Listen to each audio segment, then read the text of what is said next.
Well, it's Wednesday the 8th and it's 26. Degrees Celsius. Yeah, which is like nearly 80 degrees Fahrenheit. I know. Overnight. Well, it really does just leak everywhere, doesn't it? So we'll... That is oil. Yeah, that is... No, or is it water?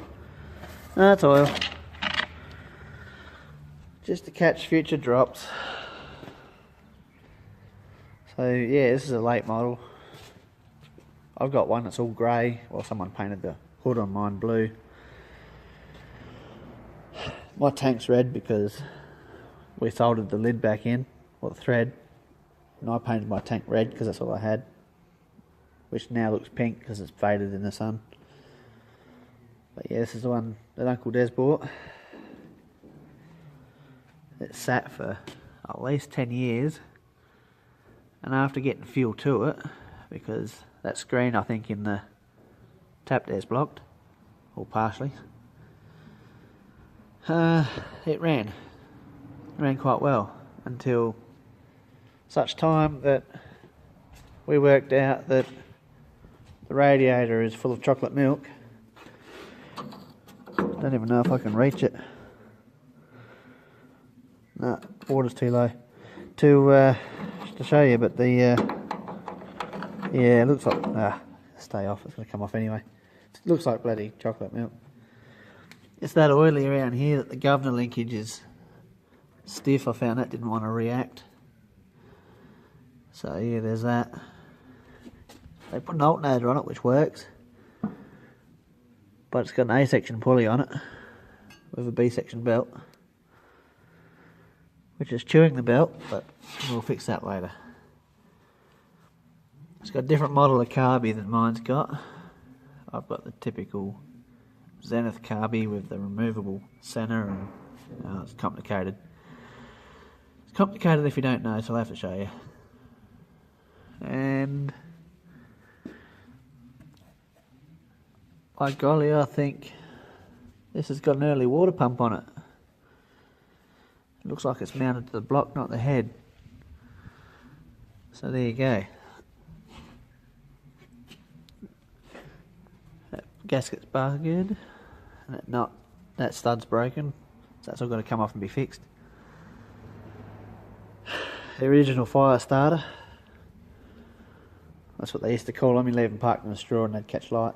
There was an adapter, the one I've got at home at Dad's. It's got a right angle, a muffler up here. Temp gauge that works, because I didn't believe it initially and I thought, oh no, it's just gone queer, because sometimes they do that. But then the steam started rolling out and you could hear it boil, and I'm like, oh, maybe it's telling the truth. Oil pressure gauge. Amp gauge, which actually works. It flicks. Doesn't really do much, but it flicks. So yeah. Little toolbox. They had a bigger toolbox mounted here originally, but I don't think you'd do it with this aftermarket crap they got on here. I got the old 6-volt starter motor on mine, but they're all heavy enough that you can do it. So yeah. It is what it is. Not sure where that's coming out of. Probably from that 3-point arm there, where it goes in. Those threads tend to get stripped. I don't know why. I got one stripped on mine, but mine doesn't leak there. Mine leaks somewhere else. Actually, I think mine was over full. I think this one's probably over full too, because it takes a while for it to get through the gearbox. You feel it. You feel it there through the gearbox, and there's just a divider in there. This is the dipstick to the transmission, and it's way over full, so I wouldn't be surprised if that's why it's leaking. And yeah, that is going to annoy me. It's spring loaded. Mine's not spring loaded at all. Mine you just set and forget. And this one you got to have stopper nuts in there, and yeah. That's the height for the slasher, but he had it chained. You can see where that rub mark is on the axle. And the top of the 3-point arm here, he had it chained so it wouldn't come up too high and rip the PDO shaft out. And this one's been converted. That's your normal PDO. If we go up here, oh, you can't even see it. If we go up here and look at this one, see it's got an adapter on it. Don't know if I can get that off. I probably could. But it almost looks like a 1000 rev PDO shaft. So there's all the lights. So I don't know where to start today. I do not know where to start. Hey, I think I've got 32 subscribers. Woohoo! Yeah. I'm kind of really hit holiday mode now. This is the last week of my holidays and I really can't be bothered. I just feel, I slept in this morning. I really feel like bloody doing nothing, but I might yet do nothing. I don't know. So there's that. So yeah, I'm assuming that that's a 28 horsepower. Now seeing that that water pump mount's different, I'm wondering if it's not an 18 horsepower job, which means it's only a 1.8 litre Vanguard engine, not a 2.2. So yeah, either way, they did alright, these little tractors.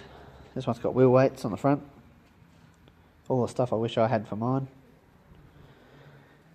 And is that a 19 on here? 419. You won't see that, it's too dark. And it's got matching. Oh, that's different. Is that an oil leak there? It is too. Well, that's definitely an axle seal. Yeah, it's coming out the brakes. Rolling off the brake drum. That's not good. That's an axle seal for sure. Oh, well, lucky they're not hard to work on. Hardest part's blocking it all up so they can pull the wheels off. But yeah, this is matching 12.428. Bloody, mine's got a 13.2 and a bloody 12.4 on it. So the bloody wheel ratios are a little bit out. So yeah, they're just internal drums. That one doesn't appear to leak, so we'll leave that alone. And that brake tends to work. That brake pulls harder than the right one, so I think when we pull that apart, we'll adjust it up. I just can't remember how to do it on the outside. Whether that, I don't know. It's been a long time. I think it might be that one there. Or possibly that one there. I would say maybe that lock nut there might adjust the slack adjuster out. So you've got individual turning brakes. And then you've got this brake lever here, which is on. And that does work the two together. Just put that back on so it doesn't roll away in the shed. So yeah. And that one, yeah. I think that one was a bit stuck on when I drove off. I didn't drag it, but I reckon someone else might have years ago. Because I noticed that when I pulled it out of the shed, it was pulling hard on this side just a little bit. So I kicked all this around and it came off. So I reckon someone's used it with that one on. So yeah, and it's probably, it felt pretty free in there. Yeah, through there, it's a bit stiff. So you don't want to come back until you lift it all the way up. Whoa, dropped it. Wow, brightness went skew with there.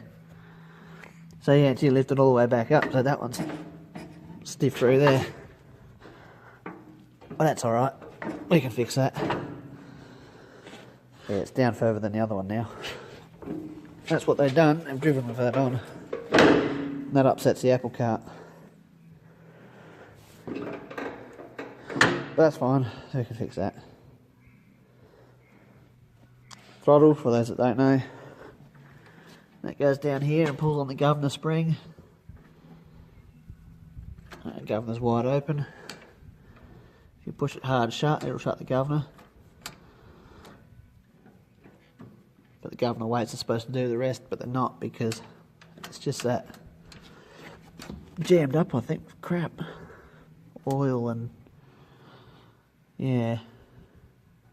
Maybe the governor's got a bit of an issue. It didn't run for that long. We'll see what happens. That screw there's your idle speed screw. That one's your idle mixture. And that's your main jet.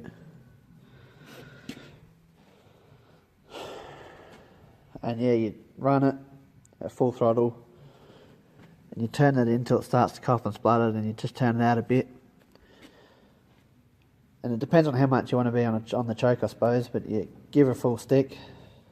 So you open her up and see how much she splutters and recovers. If you don't want it to splutter a little bit and try and recover, then you open it a little bit more. If you're happy with it, you leave it. But ultimately, the leaner you have it, the more fuel efficient it'll be. Because especially if it was a dual fuel one, it had kerosene tank as well. Because yeah, they tend to chew the petrol. So you kind of got to tune it for either or. So we found. No, that's not going to roll anywhere. No, settled there. I can leave a brake off then. It's got a big dent in front of the grille. Front of the radiator, I mean. Which was caused by the grille. As you can see there from the inside. Those panels are replaceable. But, if we can shut it. Oh, that's one thing you got to watch.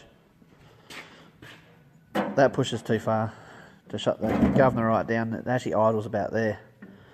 You need to have it there to get the thing open. So it's fairly straight. Except for that there.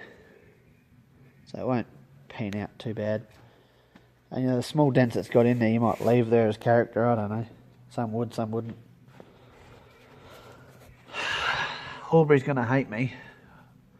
I start firing this up, everyone's going to lose their TV signal. Because it's got the old metal leads on it. The insulation's not real flash. Well, that lead may be non-existent anymore. Although it still worked. But yeah. Well, why won't that screw in? Probably because it's broken off. Someone's been rough with it. So yeah.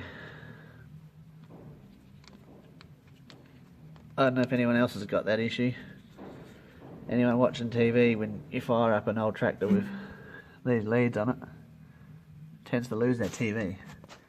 Or an XF Ford Falcon Ute or anything like that. I reckon this one's due for a distributor cap. Look at the gap it's got.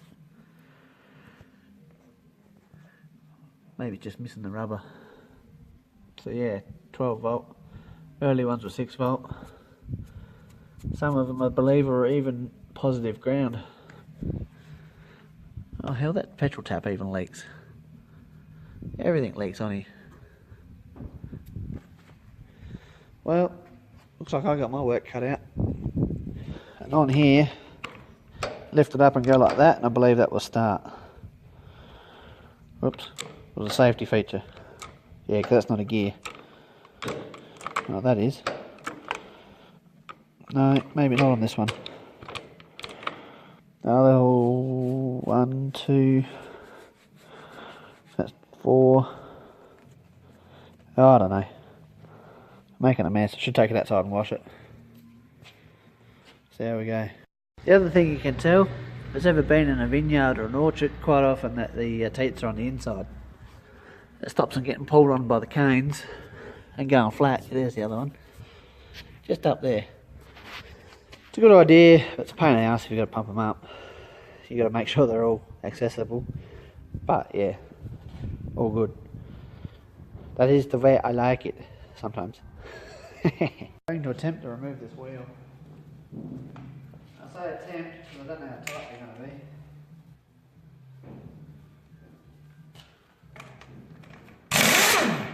Not that tight.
Oh, where are you going to sit best?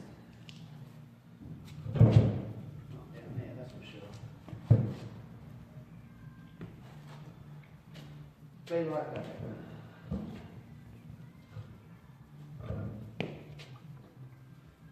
Alright. You get the brutal torture.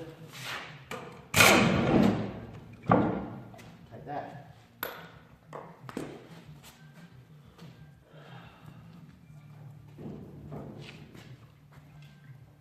Still got water in it. If you can hear that from there.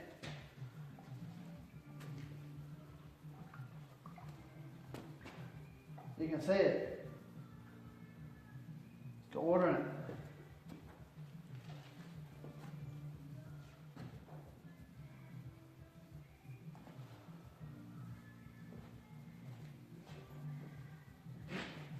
Hey, don't you run away on me.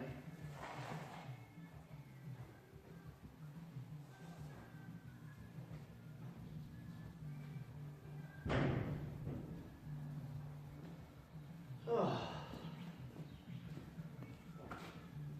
Two nuts here to take the, or two screws to take the hub off, and then you get to the brakes, and from the brakes there you can get to the seal. Alright, back again. I'm going to try and remove this drum. And it's yucky.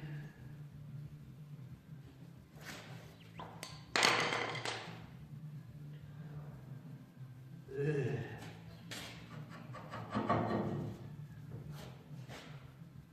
Oh, I suppose you can sit there.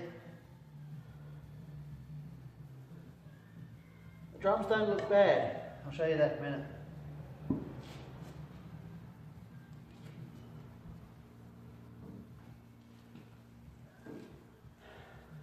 And then what you do is you undo the axle bolt from the back and all the seal comes out, I think, off memory. This is all off memory. We'll go for a look in a sec. Brakes. What's that one? Oh yeah, that's the big adjuster. Just there. So there you go.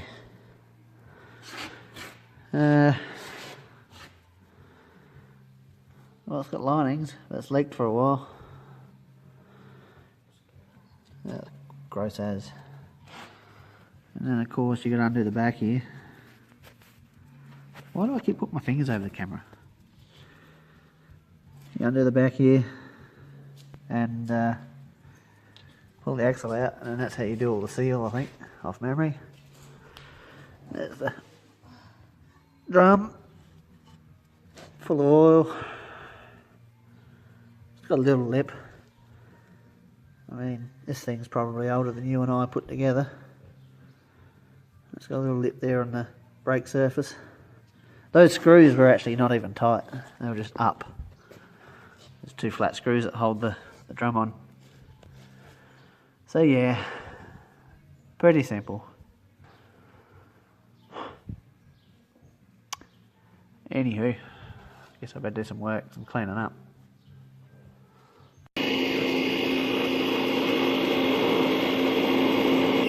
There'll be Battleship Grey under here that hasn't seen daylight in probably 40 years.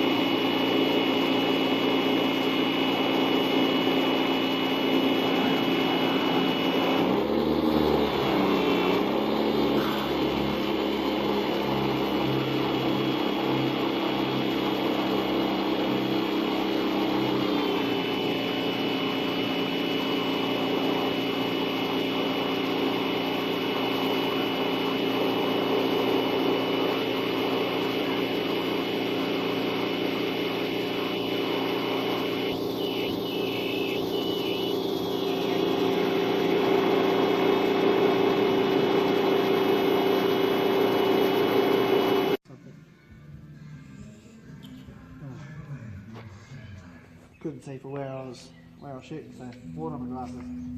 So what we've done, we've turned this backwards so that I can get to this axle a little bit out here and get some of the crud off of it, because we're going to have to undo those bolts and pull it out in order to change the seal on it.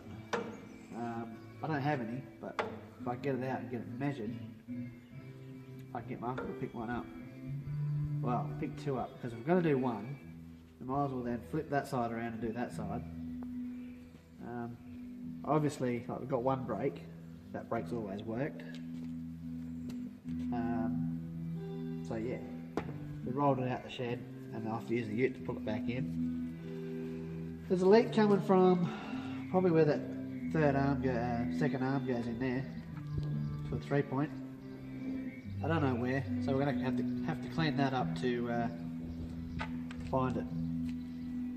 In saying that, I pulled the dipstick out and it's probably meant to be this full, and I reckon it's probably up to here because we overfilled it accidentally putting oil in it, because it takes forever to get it from the gearbox to the diff.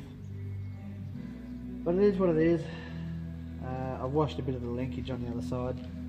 Tomorrow I might take a walk around the tractor.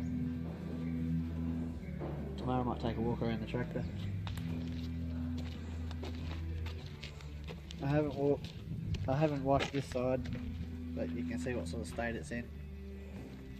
Let's have a look at the other side.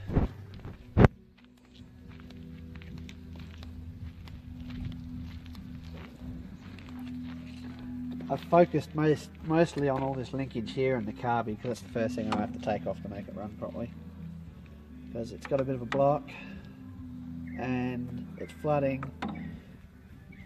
And also the fuel tap, I have to take the screen out of that. I just wanted to wash that alternator up because we have to put the right pulley on there, which probably means making one. If I remember rightly, it's 15 degrees for one side and working backhanded at 74 degrees to make the pulley, if I remember rightly, or 72. Can't remember. I will have to remember when we go and do it. Anyway, we'll have to be doing it, so yeah. If you ever wash one of these, stay away from the lid. I breezed over it because I want water in the tank.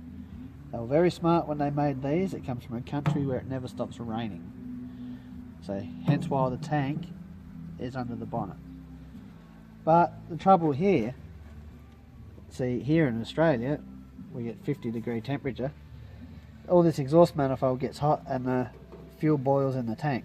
So some people have put masonite, or probably back in the day it would have been asbestos under there to reflect some of the heat back. Ooh, asbestos, scary. Yeah, it doesn't come off so easy, so I'm going to have to soak it with some degreaser. And we found it's missing a bloody wheel cap, but lucky I got 2 racks at home, like 2 bearing caps. Yeah, I'll get the words out properly eventually.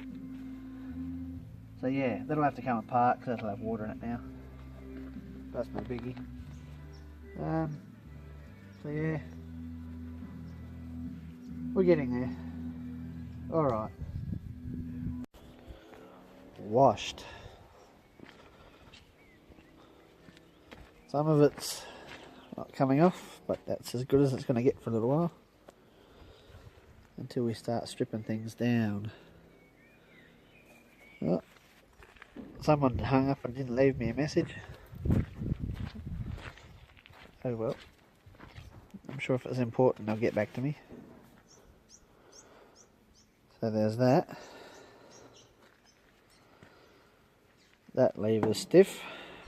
I'm going to try and blow some water through there to get out the rust, but I'll have to do that properly. I think you can undo that and push the shaft that way a little bit, and it all comes out once you take all the linkages off. Looks gnarly with wide rims.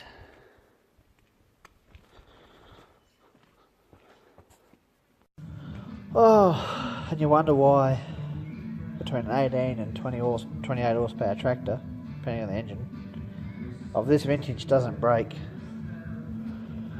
I mean, it's built pretty heavy. So there you go. It's a Fergie axle. And there's a drum here without the adjuster, because the adjuster was laying in here. If only you could see in there like I can. Well, you sort of can. There's a torch over there tomorrow.